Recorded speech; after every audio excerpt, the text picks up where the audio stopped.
আজকের জুমার সংক্ষিপ্ত আলোচনার বিষয় শিশুদের প্রতি স্নেহ, মায়া, মমতা, ইবাদত। ইনশাআল্লাহ তাআলা এই সংক্ষিপ্ত ছোট বিষয়টি রেখে আজকের এই জুমার সংক্ষিপ্ত আলোচনা করব। আমার পক্ষ থেকে ইলাবিল্লাহ। সম্মানিত মুসলিম, আজকের শিশু আগামী দিনের ভবিষ্যৎ। সুতরাং তাকে আপনি আজকে যা শিক্ষা দিবেন, ফিউচারে ভবিষ্যতে সে তাই করবে। সুতরাং শিশুকে আপনি কিভাবে বড় করবেন, কিভাবে তার মনোমতি মস্তিষ্কে হাদিস ঢোকাবেন, কিভাবে একজন শিশু সমাজে বড় হবে, পরিবারে বড় হবে, ব্যক্তির কাছে বড় হবে, সেটা যদি সে পজিটিভলি না ভাবে, সেটা যদি সে ভালোভাবে না নেয়, তাহলে শিশুর দ্বারা কখনো ভালো কিছু করা সম্ভব নয়। রাসূল পাক সাল্লাল্লাহু আলাইহি ওয়াসাল্লাম সর্বদা তাগিদ দিয়েছেন শিশুদের সাথে স্নেহ করার, আচরণ করার, তাদেরকে ভালোটা শিক্ষা দেওয়ার, তাদের সাথে ভালো আচরণ করার, তাদের সাথে কোমল আচরণ করার, ভালোবাসার সৌহার্দ্যপূর্ণ আচরণ করার। এটা হচ্ছে একটা শিশুর সাথে একটা বয়স্ক বা একটা বয়স্কপ্রাপ্ত মানুষের, পরিপূর্ণ একটা মানুষের আচরণ। একটা শিশুকে যদি আপনি শ্রদ্ধা স্নেহর সঙ্গে না দেখেন, এই শিশু আপনাকে কখনোই শ্রদ্ধার সঙ্গে দেখবে না। যদি আপনি তাকে সালাম দেয় না শিখান, তাহলে সেই শিশু আপনাকে কখনো সালাম দিবে না। যদি আপনি তাকে আদর, স্নেহ, মমতায় না দেখান, না করেন, তাহলে সেও তো আপনাকে আমাকে শ্রদ্ধার সঙ্গে দেখবে না, শ্রদ্ধা করবে না। এটাই স্বাভাবিক, এটাই ধারাবাহিক। কিন্তু ওই যে আমরা তাকে যেটা শেখাবো, রাসূল বলেছেন সেটাও ইবাদত। সুতরাং আজকে একেবারে আগ্রহ একটা বিষয়, এই বিষয়গুলো আসলে আত্মশুদ্ধিমূলক আলোচনা। নিজেকে পরিশুদ্ধ করার জন্য, সমাজকে পরিশুদ্ধ করার জন্য, পরিবারকে বিদ্রোহ করার জন্য, নিজের সমাজকে উন্নতির দিকে ধাবিত করার জন্য। কারণ আজকে আমি শিশু আছি, কালকে আমি যুবক হব, তারপরে আমি অবশ্যই বৃদ্ধি পদার্পণ করব। সুতরাং আজকে আমার পদচারণটা যেমন হবে, সুতরাং তাকে দিনগুলো আমার আল্লাহ নবী সাল্লাল্লাহু আলাইহি ওয়াসাল্লাম বলেছেন,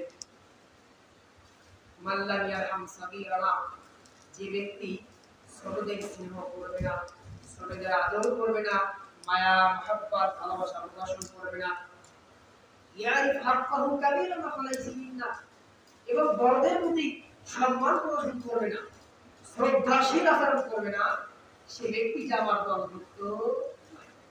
কথাটা রাসূল পাক সাল্লাল্লাহু আলাইহি ওয়াসাল্লাম বলেছেন যে ছোটকে আদর না করলে, স্নেহ না করলে, মায়া মমতা ভালো না বসলে, বড়কে সম্মান শ্রদ্ধা না করলে, সে ব্যক্তি আমার দলভুক্ত নয়। আর রাসূলের দলভুক্ত নয় মানে সে ব্যক্তির অবস্থা কত ভয়াবহ হতে পারে, এটা আপনি কল্পনাও করতে পারবেন। সুতরাং আপনি যখন একজন শিশুকে প্রতিদিন সালাম দিবেন, আপনি শিশুকে আগে সালাম দিবেন, তার মাথায় যখন একটা বার কিস করে দিবেন, এর বুঝাবি যে বড়কে দেখে সালাম দিতে হয়, মুরব্বিদের সালাম দিতে হয়, বড়কে রেসপেক্ট করতে হয়, সম্মান করতে হয়, তাজিম করতে হয়। তার নেক্সট টাইম যদি আপনি সালাম দেওয়ার আগে সে সালাম দিন। যদি ছোট্ট একটা উদাহরণ থাকি, মাদ্রাসার হুজুরেরা সারারা তাদেরকে শেখায় জানেন, রাস্তার জায়গায় বাবা সালাম দিবা, বাড়িতে প্রবেশের সময় সালাম দিবা, আসার সময় সালাম দিবা, সকলকে সালাম দিবা। দেখবেন যে তারা মাদ্রাসা থেকে এসে এইটা মাথায় ফেলে সালামের উত্তর না নেওয়া পর্যন্ত সালাম দিতেই থাকে। আর সালাম হচ্ছে পরিবারের মধ্যে শান্তি প্রদর্শন করার একটা মাধ্যম, পরিবারের মধ্যে বিদ্বেষ দূর করার একটা মাধ্যম। সুতরাং সালাম যখন উঠে যাবে, তখন পরিবারের মধ্যে দ্বন্দ্ব প্রচলিত হবে, ঝগড়া বেড়ে যাবে, ফাসাদ সৃষ্টি বেড়ে যাবে। সুতরাং এই যে বললাম, রাসূল বলতো যে ছোটকে যে স্নেহ করবে না, বড়কে যে সম্মান করবে না, সে আমার দলভুক্ত নয়। আর রাসূলের দলভুক্ত না হলে সে ব্যক্তির প্রতি কখনো জান্নাত যাওয়া সম্ভব নয়। সেভাবে বেজাতিদের অনুসরণ করবে, সেভাবে বেদি, সুতরাং তার স্থানে জাহান্নাম। একটা শব্দ, এখানে দুইটা শব্দ দেখেন, জান্নাত এবং জাহান্নামের মধ্যে অন্তর হয়। আপনি স্নেহ করবেন না, কেউ আপনাকে শ্রদ্ধা করবে না, বাস জায়গাটা জাহান্নাম। সুতরাং আমরা যদি তাদেরকে শিক্ষা দিই যে বড়দেরকে সম্মান করতে হবে, এই যে একটা ইবাদত, একটা শিশুকে যখন আপনি খাইতে বসলে তার সঙ্গে তাকে আপনি সেবা দুই হাত দিয়ে খাবে, ডান হাত দিয়ে খাবে, বা হাত দিয়ে খাবে, আপনি তাকে শিক্ষা দিলেন ডান হাত দিয়ে খাওয়ার জন্য, আপনি তাকে উত্তম শিক্ষা দিলেন, এটা সদাকা। সদাকা মানে হচ্ছে এই কথা। সে যখন খাইতে বসবে তাকে আপনি শিক্ষা দেন, বাবা যখন খাইতে বসবা, ভাই যখন খাইতে বসবা, নাতি যখন খাইতে বসবা, ভাতি যখন খাইতে বসবা, বিসমিল্লাহ বলে তুমি খাইতে বসবা। এটা রাসূল পাক সাল্লাল্লাহু আলাইহি ওয়াসাল্লামের সুন্নাহ। এই যে বিসমিল্লাহ আপনি শিক্ষা দিলেন, সে বল বিসমিল্লাহ বলে খাবে, তার একটা পার্সেন্টেজ আপনার আমলনামায় যুক্ত হতেই থাকবে, হতেই থাকবে, হতেই থাকবে। এটা আসলে ইবাদত। এই যে আল্লাহ তাআলা যে সূরাতুল জারিয়াতে 56 নম্বর আয়াতে বলেন যে প্রত্যেকটা মানুষকে আমি সৃষ্টি করেছি, আমি জিনকেও সৃষ্টি করেছি আমার ইবাদতের জন্য, আমার দাসত্ব আমার গোলামের জন্য। সুতরাং বান্দার প্রত্যেকটা নিঃশ্বাসই ইবাদত। তো শুধু আমরা রাজ্যে করব, মসজিদে এসে করব, মক্কায় গিয়ে করব, মদিনায় গিয়ে করব, বাইতুল মুকাররমে গিয়ে করব, আমরা হজের ময়দানে করব, ঈদগাহে করব, তা কিন্তু নয়। প্রত্যেকটা সেকেন্ডে মুমিনের ইবাদত। সুতরাং মুমিনকে ইবাদত করলে কোন কোন ইবাদত আর কোন কোন ইবাদত নয় সেগুলো জানতে হবে। হযরত আবু হুরায়রা রাদিয়াল্লাহু তাআলা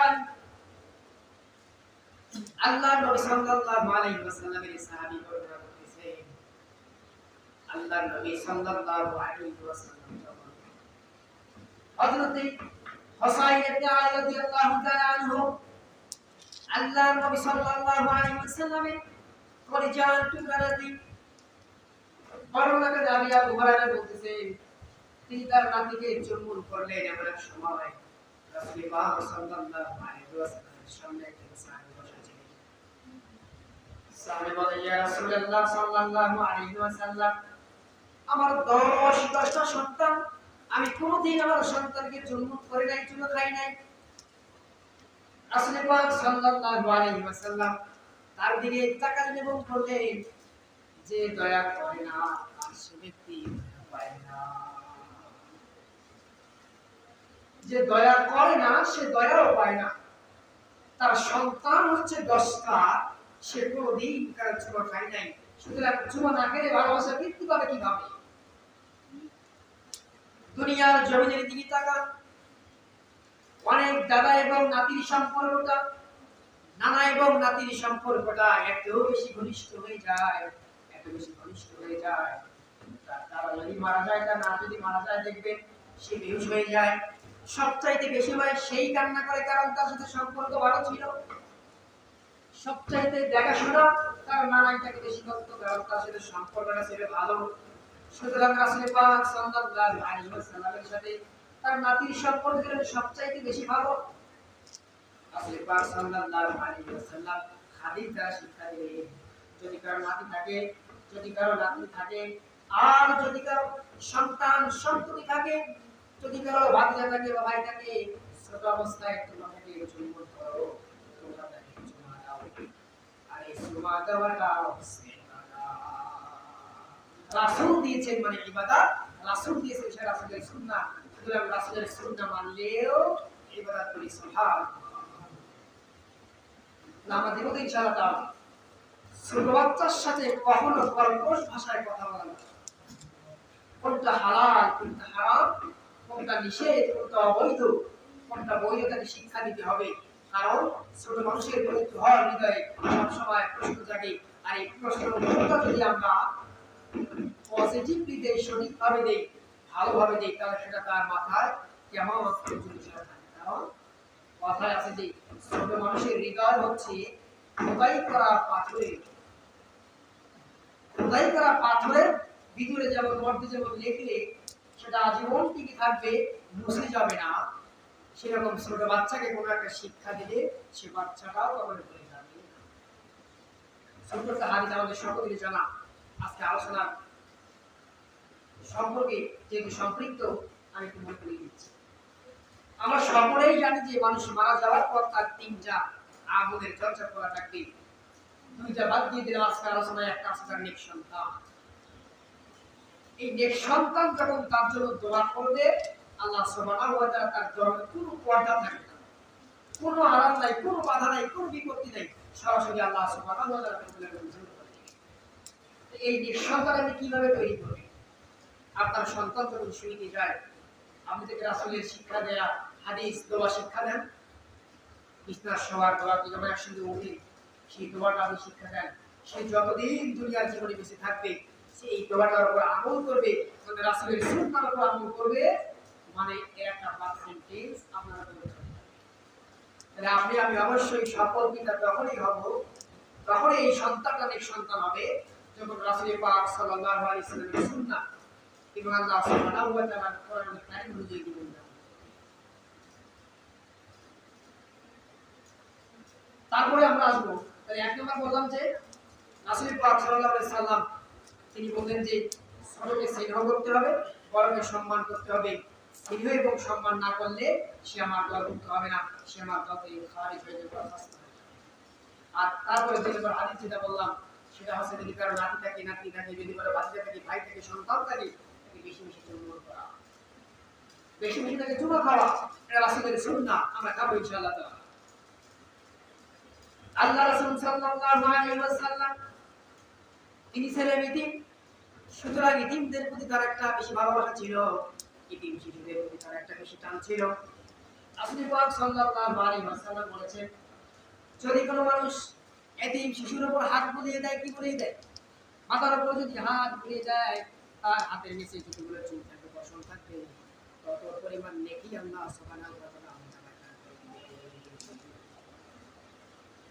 তাহলে দেখেন হাত বোলালেই যদি সওয়াব পাওয়া যায়, তাহলে কেন আমরা হাত বোলাবো না? আর আমরা হাত না বলে তাকে আমরা অবহেলার চোখে দেখি, কারণ তার মা নাই, তার বাবা নাই, তার দেখার মতো কেউ নাই, সে এতিম, বাবা তাকে ঠাট্টা করে এতিম বলে।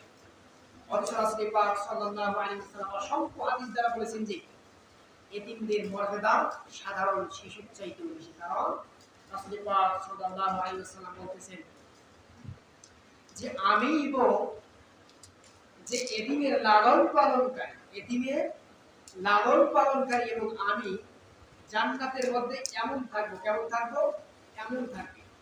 তার মধ্যমা এবং তরজনী তথা কনিষ্ঠ আঙ্গুল উত্তোলন করে বলছেন যে আমি এবং এতিমদের লালন পালন করে জান্নাতের মধ্যে এমন থাকবে। ভাবটা কতদূর, বেশি কিন্তু ভাগ নাই, বেশি ভাগ করা কিন্তু যাচ্ছে না, এটা বেশি কিন্তু আলাদা নিতে হবে।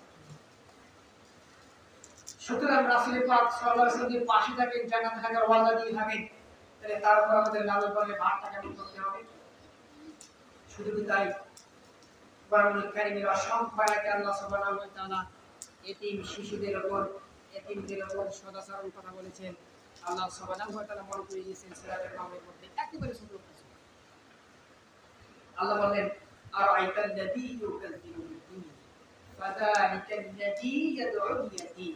এতিম শব্দ আছে তো, আসলে আল্লাহ সুবহানাহু ওয়া তাআলা তার রাসূলুল হাবিব ইয়া মুহাম্মদ সাল্লাল্লাহু আলাইহি ওয়াসাল্লাম আর আইতাল্লাযী ইউকাযযিবু বিদ্দীন, আপনি কি দেখেন নাই যারা প্রতিফল দিবসকে অস্বীকার করে, কাযযিবু মিথ্যা প্রতিপন্ন করে।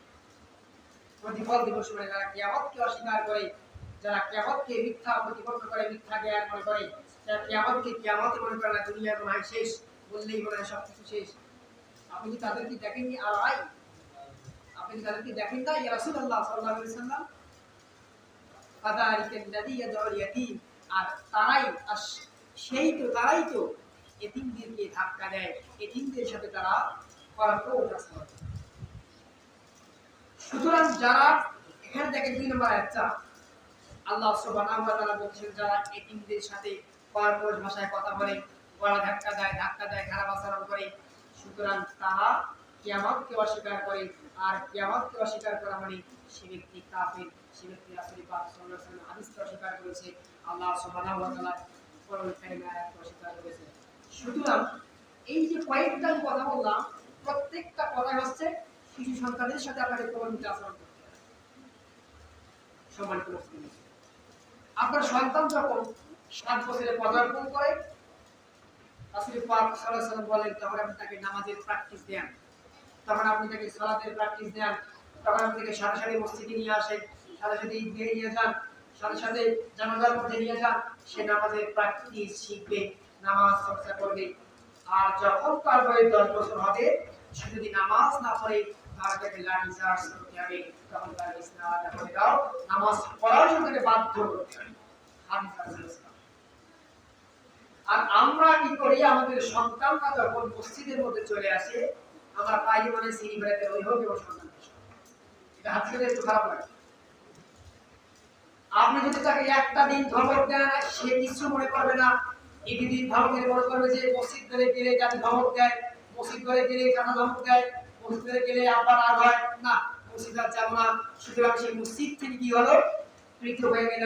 5, 10, 7 বছর চলে যাওয়ার পর বয়স যখন 10-এ পূর্ণ হয়ে যাবে, তখন থেকে লাঠি পিঠা করলেও সে মসজিদে দিকে আসবে, কারণ তার মাথায় সেট আপ করেছে মসজিদে গেলেই দাদা রাগ হয়ে যাবে, চাষা রাগ হয়ে যাবে, খালু রাগ হয়ে যাবে, বড় রাগ হয়ে যাবে।